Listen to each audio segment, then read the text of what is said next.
There's your Instagram. So it looks like we're trying to go live. Do. Ba-da-ba-ba-ba.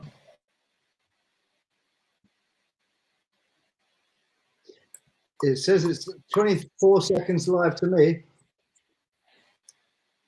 24 seconds left of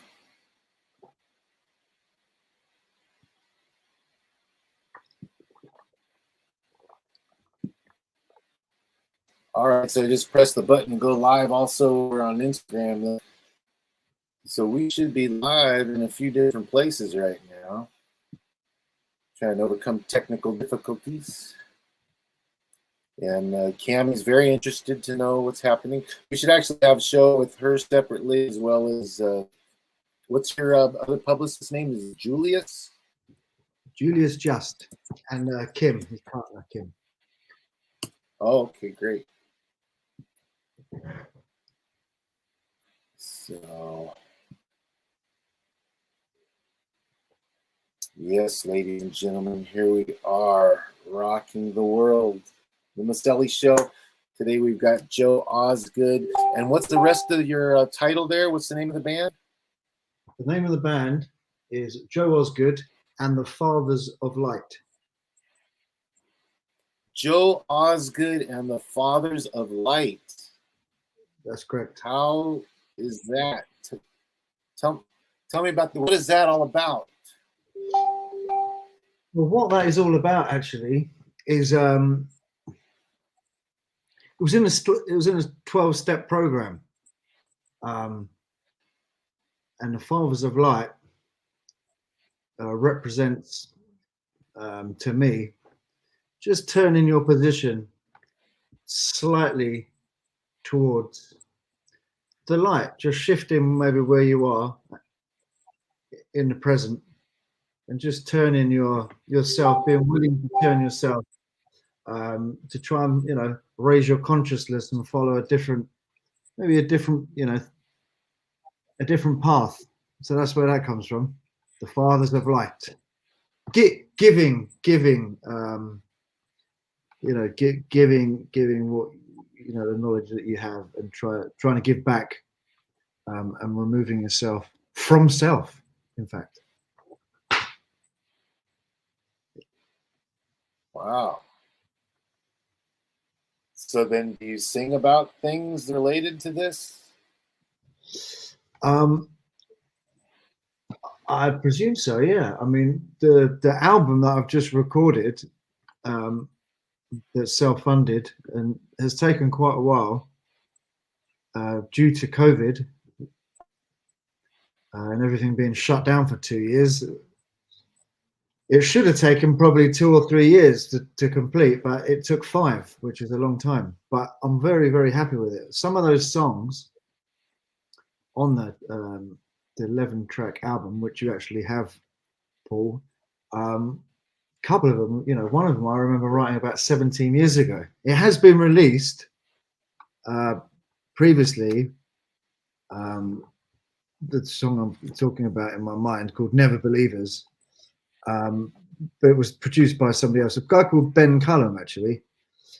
His brother is Jamie Cullum. He's a famous sort of, I guess you'd sort of say, jazz singer. Have you heard of Jamie Cullum? Anyway, his brother Ben Cullum produced it, but in a different way. But I've produced this as a band sound. So getting back to your original question, just all the music that I write is from the heart, really. So it's my truth. I think I always try and be truthful when I write a song. So yeah, that would tie back into what I just said, I reckon, tying with the name. Hopefully, authenticity and all that. Yeah, very cool. And look forward to playing some of this music. When I was hearing some of it, I was like, oh, that sounds nice. It reminded me of, like I mentioned the other day, Al Stewart, like Year of the Cat. I was getting some good feel vibes from it, but then some more modern sound in there. And I could see the production and the video, like there's professionalism going on. And I might be cutting out, the connection's a little bit in and out, isn't it? It's actually Are you okay. hearing me okay? Yeah. Okay, good. Well, we must be on to something good because we had some technical difficulties here, but at least we're on here having an introduction and a little get to know. And so you're over in England somewhere near London, or? Yeah, I'm in London. I'm sure quite a lot of your listeners and viewers will be familiar with the film Notting Hill. It's a bit of a trashy film with Hugh Grant in it, and some say responsible for slightly making this area which I live in more touristy and more known. Some say it was better before the film, but yeah, Notting Hill. Have you heard of that film, Notting Hill? It's like Yeah. I don't know what you call it, a rom-com or something. I don't know. It's like a bumbling guy that owns a bookstore, and it's played by Hugh Grant. Anyway, that's just around the corner. So that's where I live, West London. There's some great parks here. It's the Royal Borough of Kensington and Chelsea. Yeah, it's a pretty cool area actually. We've got people like David Beckham lives around the corner. It's nice and sort of green and leafy, but very close. You can get into like Soho and the West End, Oxford Street, all these sort of Big Ben and these kind of. It's just like literally maybe 10 minutes on the tube, so it's very accessible. It's a nice area. That's where I am. That's cool and nice, and it's cool just even hearing your accent and you speaking. It's entertaining just in itself. I've looked that up before, like why we in America sound differently than the English when they're the ones that brought us over here. So there's some interesting stories about that. Yeah, it's probably just a novelty factor, Paul. You probably get bored of the sound of my voice after an hour, maybe. Oh, I got you. Well, I guess in America we have a lot of different influences from different languages, but I also understood that the English wanted to be a bit more of a proper and aristocratic sound, so they kind of went with this, way of speaking. That's from what I read. It seemed pretty cool. The stiff upper lip, the gentleman. Yeah. Why not? I mean, as I was saying. Go ahead. Sorry, Paul. I was letting you finish what you were saying. Oh. Well, and I was going to say about Hugh Grant. I saw him in the movie Music and Lyrics, and they were somewhere in England. And was it Drew Barrymore was in there with him? It was so good. Yeah. Well, as I was saying to you, I'm not familiar with that film, but as I was saying to you yesterday briefly when we met, my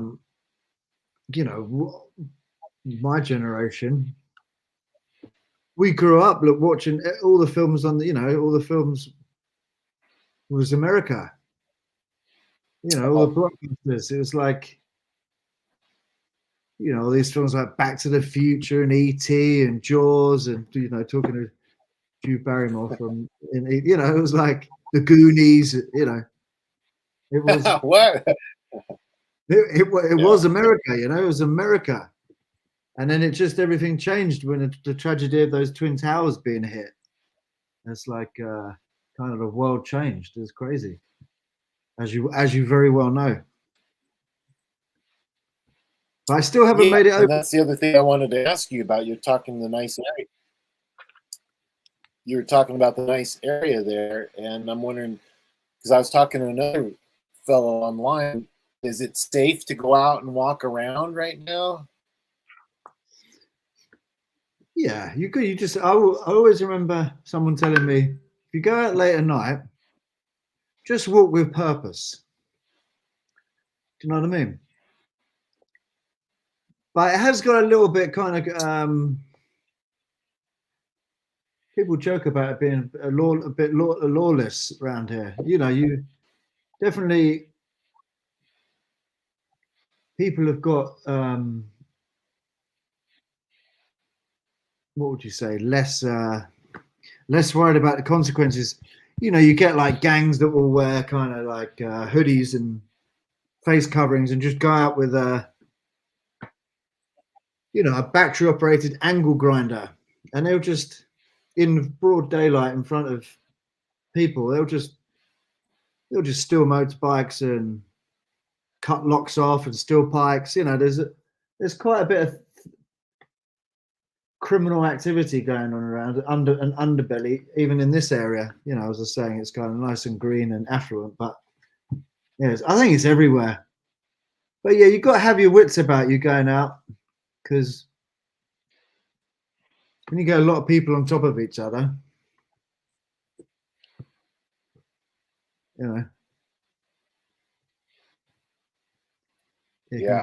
you can get a bit not sure what the word is, but yeah, you just challenging. yeah. So how did you get into music? How did you start into music and so forth? I started in the music when my parents bought me an electric guitar when I was about 8, and then they took me down to this guy called Phil, who gave me some rudimentary basic guitar lessons, and then I wasn't really. Wait a minute. What's that? Wait. At 8 years old, your parents bought you an electric guitar? Yeah. How does that happen? It was a few years ago. I seem to remember they did a deal for a little amplifier and an electric guitar. I don't think it was very expensive. It was probably about, I don't know, I'd be just making it up, 80 quid or something for the pair. And then so your parents are into music and they're like, "Hey, Joe, you want to play some guitar?" Like, you know? Yeah, my parents still come to the gigs. They're great. Very supportive, very blessed to have such caring parents that are still together. But yeah, they bought me a little guitar. It wasn't like any good make or anything. It was just like a little electric guitar. I still got it somewhere. Cool. And then that's awesome. Wow. Yeah, Phil just taught me 12-bar blues. You know how it goes. You know, but then I didn't sort of embrace it. And then when I went to secondary school, I got guitar lessons, but I was more interested in playing football, which I'm going to be watching shortly after we've spoken. I used to play in goal and I wasn't interested, but I just learned the fundamentals of chords and stuff. But then I picked it back up sort of about 21 and just used it as I wouldn't class myself as a lead guitar player. I'm just a rhythm player, and I use it as a songwriter.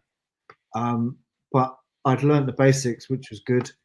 And then I went to university, and I met an American guy there called Fabrice Favre. And funnily enough, I was mentioned briefly yesterday. There's a bar there called Freddy's Bar. And well, why is it called Freddy's Bar? And they said, well, because Freddie Mercury came to this very university, and he met what's the guitarist's name? Brian May. He met Brian May here, and they used to drink here. So, oh wow! And then we sort of went on this had this dream of following suit, and I just remember being absolutely mad for writing. All I wanted to do was write songs. We were like, right, we've got to write these songs. He's an American guy. He's just recently moved back to the US actually. He was very lucky because he had some kind of brain tumor in his head, and anyway, that's another story. But he's okay now. But he's back. He's back in the US after living in England for 20 years. But yeah, so we were crazy for writing songs, and then pushed that sort of as far as it would go. And then I just never stopped or gave up. I'm still doing it now, and been through sort of different band lineups, band names, and now I've just finished an album which, as I said earlier, which is self-funded, and I'm really proud of. I've released 3 tracks from it. Got some great players. I play with my brother-in-law. I've got a picture up there I could show you. Brother. There's a picture. Brother-in-law. Yeah, my brother is married to my sister. Nice. Got my brother-in-law here too. There's the guys. That's Graham. Wow, and you got the UFO and the music symbol. Yeah, that's on a banner hanging behind. That's my car. Look, my behind my old 1989 BMW. Anyway, that's the band. That's Graham. That's me. That's Sam. How did you get into singing? How did you, like, where did the singing thing come from?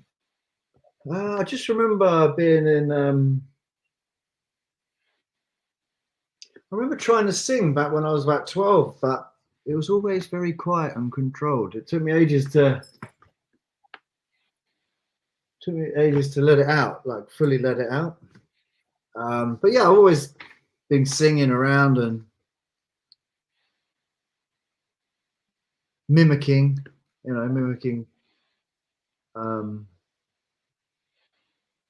trying to mimic people how they sing. I'm quite good at doing that actually, but I think I've also found my own voice. Yeah. So yeah, just always. Between 8 years old and the first guitar stuff, all the way to university, there's a lot in there for me, playing in bands and stuff, walking through middle school and high school and stuff. So you made it to university before you started really pursuing that. What were you doing the rest of the time? Football, you said, soccer. I guess so, yeah. It's a good question. What was I doing? You developmental stages of future creations. Yeah, exactly. Putting the research in, so I had something to talk about and sing about. Yeah. Just kind of like, I know what I was doing. I was at college, and I was sort of doing some kind of film courses, making little documentaries, and because I followed that path for a little bit. I worked on the Jim Morrison. No, I never said Jim Morrison. Did Jim Morrison what? No, Jim Morrison. Jim Morrison, the movie, that's what he was doing. He was going after film, and then he got ticked off in there, and he was writing poetry and lyrics. Oh, I didn't know that. I have to watch that film. Yeah, the Doors movie kind of shows like the teacher gave too much of a critique of the students, and then he said, I quit. And then he ran into the keyboard player on the beach and said, what have you been doing? Oh, I'm writing some lyrics, and said, was shy about singing, and then he kind of started up. Yeah. He did. So you were in film? Well, I was on the fringes of film. I was like camera car driver, the guy that picks up all the camera kits and then takes it to the shoot or the movie or the video shoot, and then you're sort of on standby and grabs things from the off the truck. We need whatever, a different camera, you're going to get it. What I didn't like about it was because I was constantly thinking about the music, but then you could get caught on set, because a big sort of, budgets on these sets, and if it went into overtime, you never knew whether you were going to be what time you're going to be finishing, you know. So I felt a bit restricted to the music. So I wanted to just sort of, you know, do something where I knew I'd have the evenings free. Or does that make sense? Yeah, sure. Yeah, I've been on movie sets and stuff, and actor background work, and you can feel the money and the power around. It's like, yeah, to connect that. So now we want to get some music in there, and are you into acting too? I mean, you wouldn't be opposed to being in a role, would you? No, I'd love to, but I've never really thought about it. I mean, I've never thought how you do it. You know what I mean? Because obviously there's you know, you need to kind of work at these things. Always remember that stuff. Exactly. I don't know whether it's true or not, but who's the character Han Solo out of Star Wars? Exactly, Harrison Ford fell into it, right? Right, is that right? Was he working as a carpenter on set, and they just said, "Right, you look great, come in, do this"? I mean, it might be just an urban myth, but yeah, I heard something. Yeah, we read something like that. You know, maybe he was a carpenter on set, also maybe submitting for auditions, and then, you know, but somehow or another, yeah, he got involved there, and it wasn't like this long drawn out thing. Yeah. Or maybe it was, but maybe that's just the publicity story, you know, whatever. I don't know. So certain things do. Well, I also heard Cary Grant was walking across the movie lot, and somebody looked at it and said, "Who's that guy? Let's get him in here on this movie." Or look at that guy. Let's get him in here. You know, just being in the right place. Yeah, someone might be some big hotshot producer might be watching this now, thinking those two guys, look, yeah, they're perfect. Perfect for what? I'm not sure. But, yeah. Hey, thoughts are powerful. That's it. So what? So you were saying about you do some acting?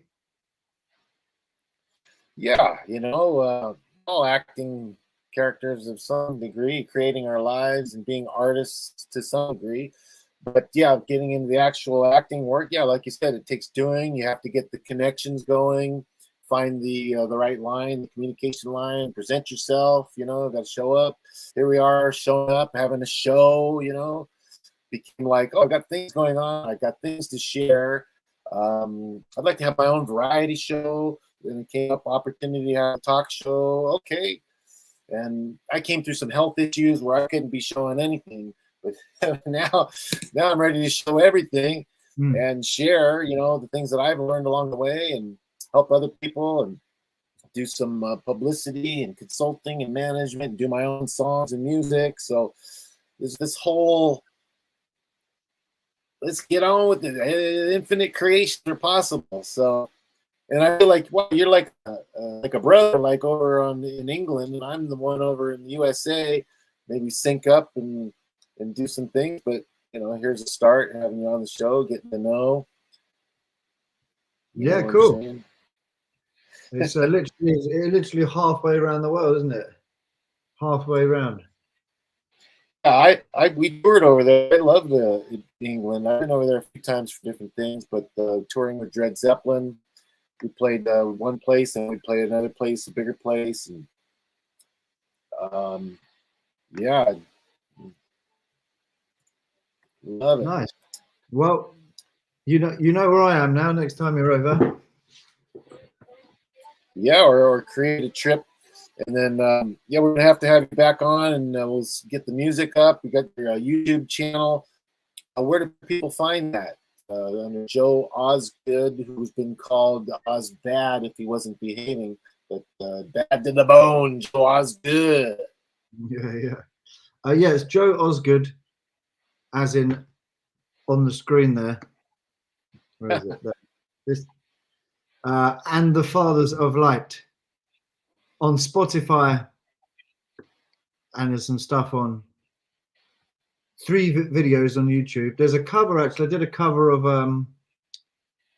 that last Beatles song. I don't know if you saw that. Okay. That's quite cool. Yeah. And then there's 3 singles that have been released. 2 of them are originals, and 1 of them is a cover. Gonna Make You Dance was the first one, and then a cover of Empire of the Sun, We Are the People, which is a great song. And the latest one is called Amsterdam, and yeah, I like that one. That was also, the video was shot in Amsterdam, so you can find that on YouTube. And then obviously we're on Instagram as well. Cool, cool, cool. I was hoping to try and share the video, but having a little challenge with the sharing option.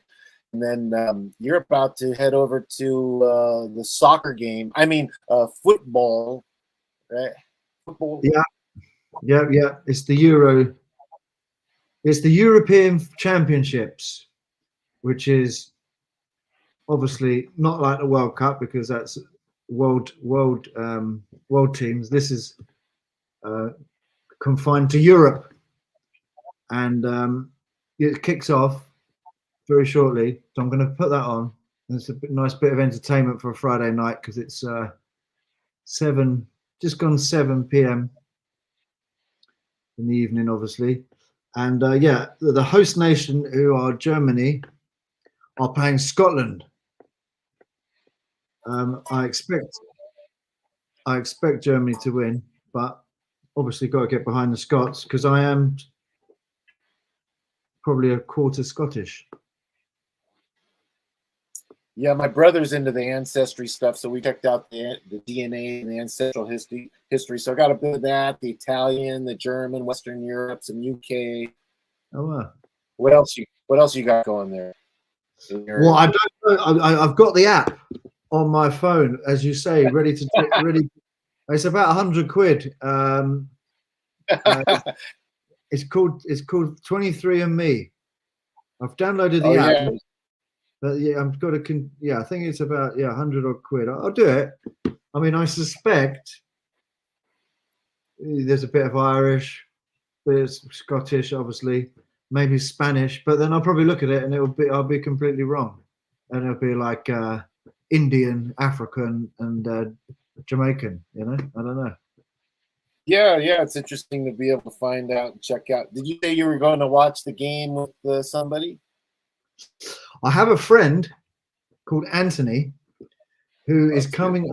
Who's coming over with his 2 dogs. Because he's going to crash at mine this evening. Slightly last minute, unexpected. I think the people want to see this little bit of a party with Anthony and the 2 dogs and the football match, and you should just stay live the whole time. This is the real stuff, man. This is real life. Yeah. So he's driving down in his Bentley. Apparently, he's got an old Bentley.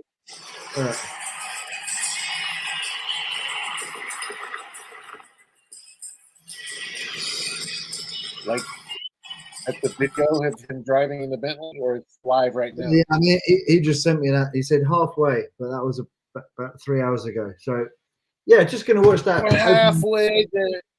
Yeah. Huh? Just going to watch the start of it, and then England are playing on Sunday. You don't get too excited though till it gets to the knockout stages. Yeah. Now, do you ever just belt out in song like I just did? We're halfway there. Whoa, live. Yeah. Like, do you ever do that kind of thing? Like even now, would you even are you inspired to sing something, or is that too? Am I inspired to sing something? As long as we have a connection here, my connection's spotty. I tell you what, if I hadn't snapped the headstock off my Gibson Hummingbird, I would have played you a song. But that guitar is terribly out of tune. I think we'll save the singing for next time. How's that, Paul?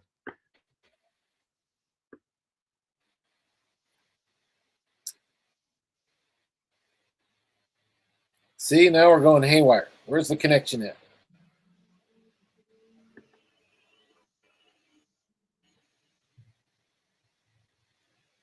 suddenly we've done some.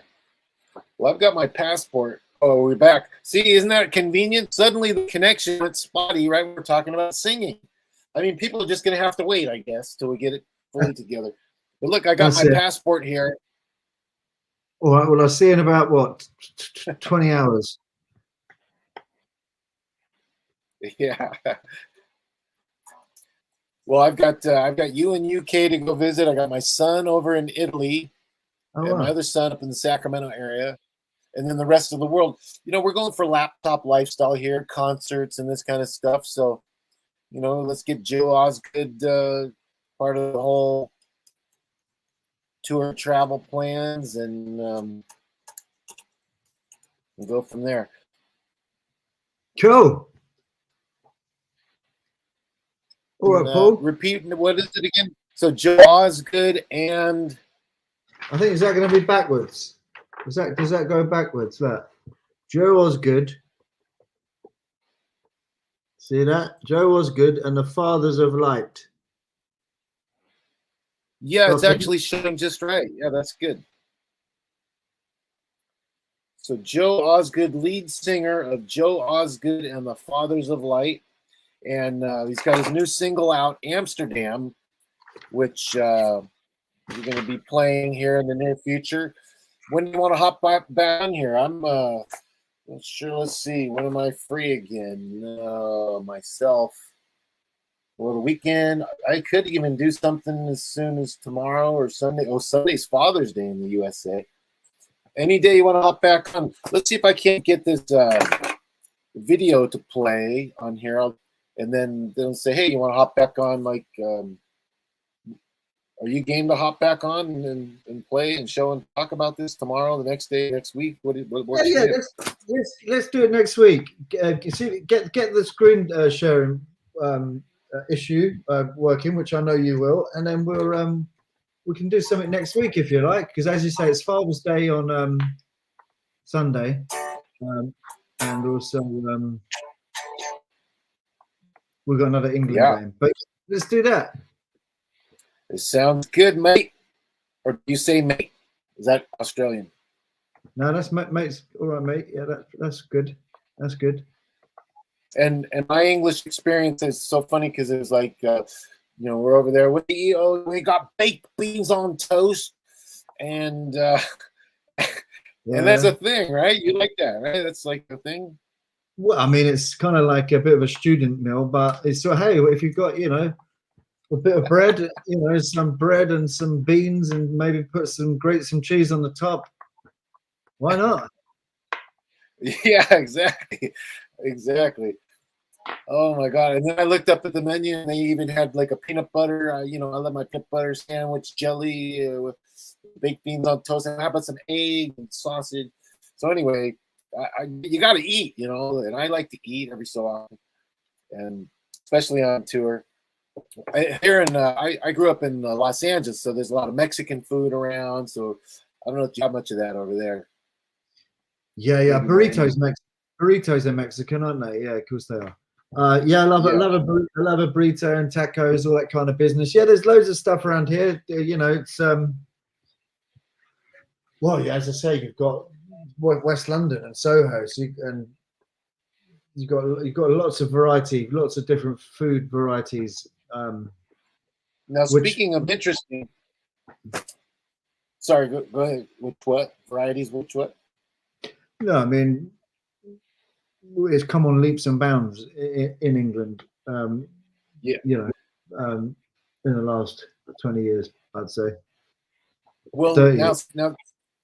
Yeah. Now, speaking of variety, I was over in Amsterdam. We were on tour in Amsterdam, and Nirvana was playing the night before us. So I met Dave Grohl in the lobby over there in Amsterdam. But then also George Lynch was out there, and we were walking around having some falafels.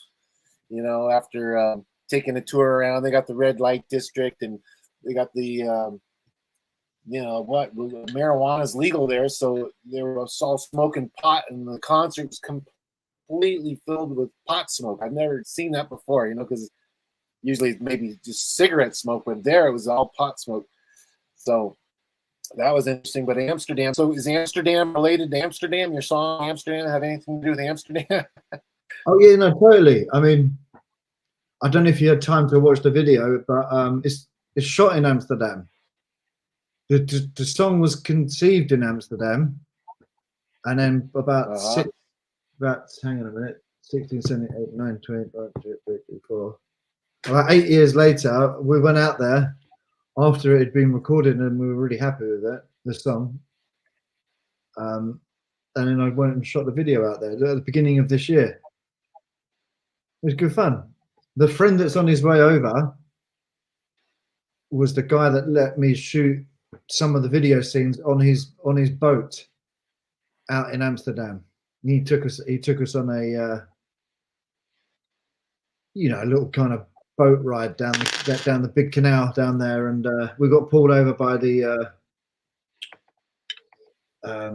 customs and exiles, customs and exiles guys with the guns, and because I was dancing on the top of the boat, and then when we pulled over, they all came and said, "What are you doing? You guys out your heads?" I said, "No, we're just I'm dancing on the top of the boat because we're making a video." And then they searched the boat and let us go. They said what?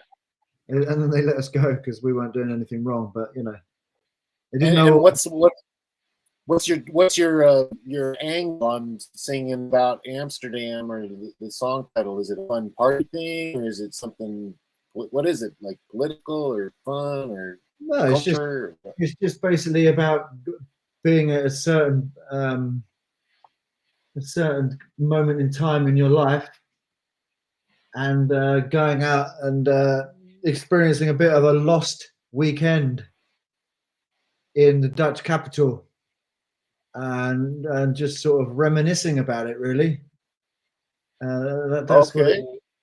what it was. It's just a song reminiscing about a lost weekend in Amsterdam. Oh, cool. So we're gonna have to listen in and catch the vibe, if that's like the mood of that reminiscing. Cool. Yeah. Amsterdam. That's the one. All right. Well, sounds good, Joe. Thanks for being on here, and we'll do some more later. Have a great football match. Yeah, I mean it's Germany playing Scotland, as I previously said, but it's the opening game, so you just get a sort of lay of the land. There'll be a bit of a kind of pre-match sort of, just want to get into it because it's sort of something for the nations, European nations, a bit of a lift. Summertime football tournament. Come on, England! Yeah, I love it. Yeah, when are they going to be in there? We start on Sunday, Father's Day. Oh, Father's Day here. Okay, and this is going to go on for like a month or something. It's a month, yeah. It's a month. I'm just gonna have a look. Who there? So then we'll see you in a month. But no, that's cool because I love a big event. Of course, we got the football here, the Super Bowl, and all that kind of stuff. So it'd be great to be able to make an appearance in any of these kind of matches, as an entertainer. But yeah, big events, bringing people together, something to cheer about. That I love that. That's the excitement. Here we're doing it online, hopefully. Yeah, no, it's nice. I'll watch a bit of it with my dad as well. Hopefully, we'll get through to the knockout stages. And yeah, a bit of free entertainment. Cool. And there's an acoustic guitar back there on the wall. Is that usable? No, it's really badly out of tune. Okay. Well, there's one way to fix that. I use the tuna something app on my iPhone. Yeah. Okay, let's do that next time, Paul. Sounds good. Keep the people waiting for what they want. Hopefully. Well, yeah, they'll definitely want it. They just don't know they want it yet. You know what I'm saying? Yeah. All right, cool. Well, great to chat with you, and we'll talk soon. And then I should do a show with two of your other entourage that I've met, because we were introduced by, what do we call her, Cami or Camilla? Yeah, yeah, Cami Forster. So she's a lively one. Should have her on here to chat and talk. And then you've got Jules. What's his name? Julius Just. Julius Just. Yeah, he's got a bit of an interesting story, having been publicist with Robin Gibb from the Bee Gees, right? Yeah. And his lovely partner Kim, who's they're partners. They're partners in their company, and they're partners in real life as well. They're like a great couple. They may even be listening in now. So if they are, hi Julius, hi shout Kim, out me. And does Kim have a last name? Yes, you put me on the spot now, and now I'm gonna. No, that's okay. I didn't know if it was the same last name as Julius, but yeah. But you clarified that they're partners, business partners. It's Kim Graham. Kim Graham. Kim Graham. Oh, that sounds like a famous name. With an E. With an E. Where is this? G-R. A-H-A-M-E. Oh, an E at the end. That's the way I've got it in my phone. I might have got it wrong. Yeah. Well, that's all good. We can create a big scandal right here and now with names and stuff, and then more publicity that way. Yeah. All right. So we'll have them on the show, and catch you later. Good show, Joe. Cheers, Paul. Nice one. Thanks for having me on, mate. Yep. Ciao for now. Ciao. Ciao, bello. Yeah. What do you say in England to say goodbye? Cheers. See you later, mate. Catch up soon. Cheers. Cheers. Skull. Something like that. All right. Somebody's got to hang up. I guess I'm going to do it. All right. Or you can just click and be gone. But right, see, this is too fun. I got stuff to create and talk about. But all right. We'll see y'all later. The Maselli Show with Joe Osgood. And we'll be back here to play his music next time soon. Cheers. Ciao, ciao.